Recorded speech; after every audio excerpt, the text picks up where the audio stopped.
Everyone आपनालोक केने आछे आशा करो आपनालोक भाले आछे। আজি मातृ सम्मेलनर 8ম दिन और आमी आजिओ मातृ सम्मेलनत गई आसो और এই मातृ सम्मेलनर किछु मुहूर्त आपनालोকক देखाबोले चेष्टा करिम। जय गुरु। विश्व अधिनायक आनंद रूप प्रभु विधि विधायक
दीन दयाल दया करो मेरे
থাকবো না।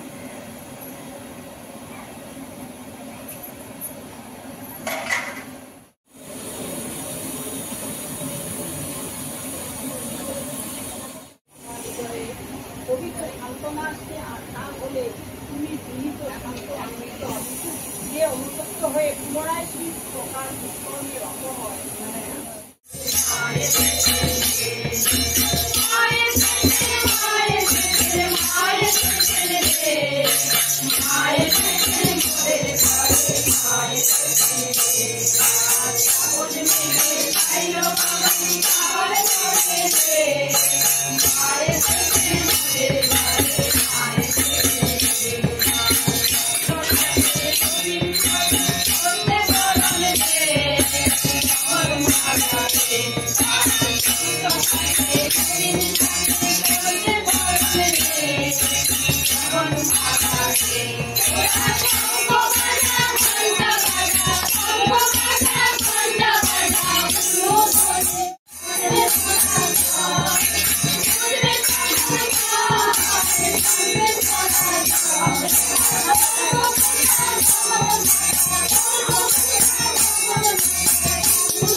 শ্বশুর শাশুড়ি আমি আমার হাজবেন্ড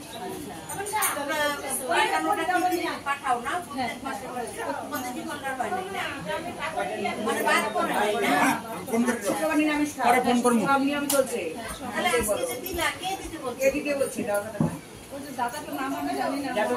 হ্যাঁ উনি বললো উনি আমাকে ফোন আমার হাজবেন্ডকে ফোন করছে ও তো আমি সব বিষয় জানি না আমার ঘরে ফোন করছে আমার কাছে ফোন করলো ফোন করার ঠিক আছে আমাকে বললো তিনটা ইসে আছে ডেট আছে তিনটা ডেট আছে তুমি কোনটা বা পছন্দ করো আমি আজকে দিনটাই পছন্দ করি। আচ্ছা এর জন্য আমি আজকে রাখলাম। ঠাকুর কিভাবে বলছেন ঠাকুরের একটা কথাও সত্যানুসরণের একটা লাইন যদি কেউ নিজের ব্যক্তিগত জীবনে প্রয়োগ করে সেই মানুষের থেকে একটু হলেও উপরে থাকবে। মানুষের সেটাই বলা ঠাকুরের উদ্দেশ্য তাই তোমার ঠাকুর আমাদেরকে হীরা করতে চান। ঠাকুর উদ্দেশ্য যে তোমরা হীরার মতো জল করো সুন্দর হও। আমি এগুলো তোমাদেরকে বলে গেছি। সবাই যদি একটা একটা একটা একটা করে লাইন করে তাহলে সত্যি সবার চরিত্র অনেক সুন্দর হবে। প্রত্যেকটা ফ্যামিলি প্রত্যেকটা সৎসঙ্গীর বাড়িতে যদি সত্যি করে ঠাকুরের আসন থাকে ঠাকুরকে সুন্দর করে মানা হয় ঠাকুরের কথাগুলো ভাবা হয়। ঠাকুরের ধ্যান শুধু একভাবে ধ্যান করলাম সেটা হয় না। আমি যদি সারাক্ষণ ঠাকুরের কথা ভাবি আমরা সবাই তো কাজ করি কেউ তো সারাক্ষণ মনে থাকে না। তো আমাকে আমার ছোট বোন বলছে যখন সবজি কাটবি ঠাকুরের নাম করতে থাকবি 1 মিনিট মনে আসলো সঙ্গে সঙ্গে ভুলে গেলাম। ওই করতে হতো তো 2-1 মিনিট হলো সবজি কাটার সময়। আমি আমার দিদাকে দেখতাম ইভেনকি আমার শাশুড়িকেও সবসময় এটা আমি দেখি উনি ঠাকুর ঘর মুছছেন ঠাকুরের বাসন ধুচ্ছেন ঠাকুরের নাম করে হরে কৃষ্ণ বলুক গোপাল বলুক জয়নীলা বলুক বলে কিছু সঙ্গে সঙ্গে মনে করলাম আমি তো ঠাকুরের ভুলেই গেছি বললাম। আমার দিদাকে দেখতাম রান্না করতে যখনই সম্বার দিত রাধাস্বামী বলে সম্বার দিত। কোনোদিন আমি দেখি না এমনি এমনি সম্বার দিত। ঠাকুর যে বলছেন যে সবার হাতে খেতে নেই কেন মানুষের যে প্রবৃত্তি মানুষের যে মানসিক অবস্থা যা থাকে খাওয়ার মাধ্যমে সেটা কাছে যায়। কি বলছেন, অন্নে জানিস মঙ্গয় অন্য মাফিক প্রবৃত্তি হয়। আপনি যার হাতে খাওয়া খাবেন তার মতো আপনার ব্যাগটা আস্তে আস্তে হবে। সেজন্য যখন আমরা রান্না করে একবার হলো মনে থাকে না, কারোই মনে থাকে না, কিন্তু অভ্যাস করতে করতে সেটা হয়। যখন সোমবার দিনে আমি মাছ রান্না করি, ঠাকুর দিয়ে দিলাম মাছ। তো ঠাকুর যদি চান আমাকে মাছটা ছাড়াবেন বা আমার স্বামীকে সেমন করবেন, সেইভাবে চলা। ওই করতে করতে হয়তো 10টা সোমবার দিলে একবার বললাম ঠাকুর, কিন্তু প্রথম দিনে একবার, দ্বিতীয় দিন 5 দিন পরে 7 বার হবে। ওই সবজি কাটার সময় 5 বার যখন সবজি কাটবো, একবার তো ঠাকুরের নাম করবো। ঠাকুরের নাম করলে কি ইনস্ট্যান্ট বেনিফিট, LIC যেমন মানুষ এখন পাচ্ছে, পরে পাচ্ছে, মরার পরেও পাচ্ছে, ঠাকুরের নামও তাই। আপনি সবজি কাটছেন, আপনার হাত কাটবে না, ঠাকুরের নাম করছেন, আপনার সেটা কাজে দিচ্ছে। ইভেন কি ঠাকুরের নামটা আপনার অ্যাকাউন্টে জমাও হয়ে থাকছে, যত করবেন সেটা তত পাবেন। ঠাকুরের একটা আমি ছোট্ট গল্প বলি।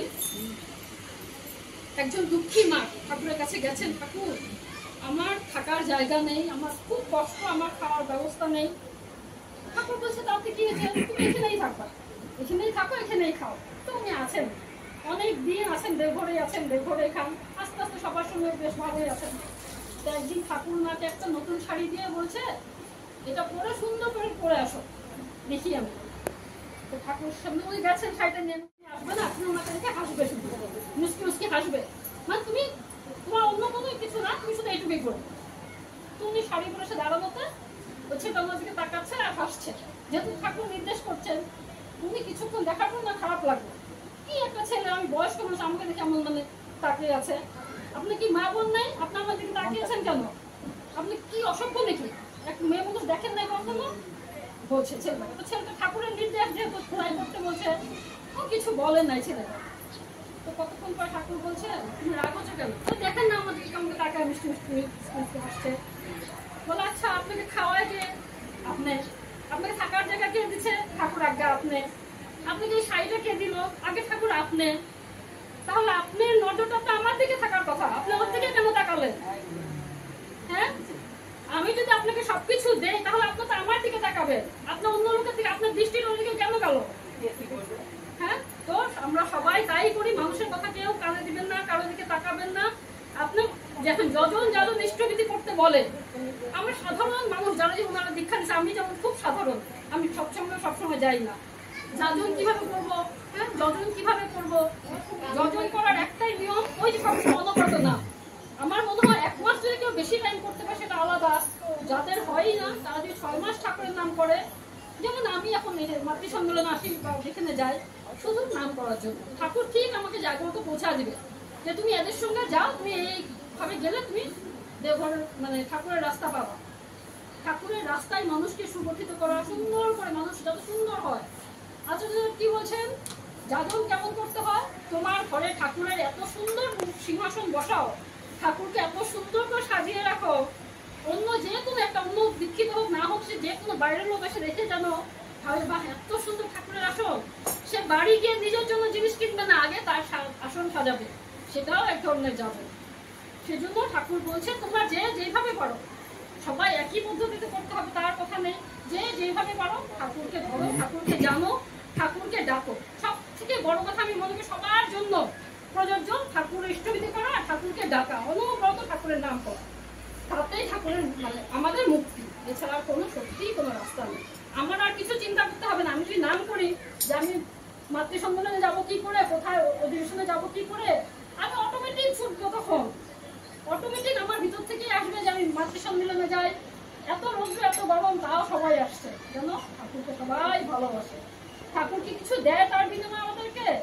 তবুও বর্ষণ অনবরত কৃপা। যেমন বৃষ্টি, আমরা যদি ঘরে থাকি তাহলে পাবো না, বৃষ্টি পড়বে না আমাদের সঙ্গে, আমরা যদি বাইরে যাই তাহলেই পড়বে। তেমন আমরা যদি ঠাকুরের কাছে আসি তাহলেই আমাদের ঠাকুরের কৃপা পাবো, আমি যদি দূরে সরাই আসি ঠাকুরকে তাহলে তো কৃপা পাবো না। সেটাই আমি এই বলেই যাচ্ছি। জয় গুরু, জয় গুরু।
কাবুলি বুটের ঘুগনি।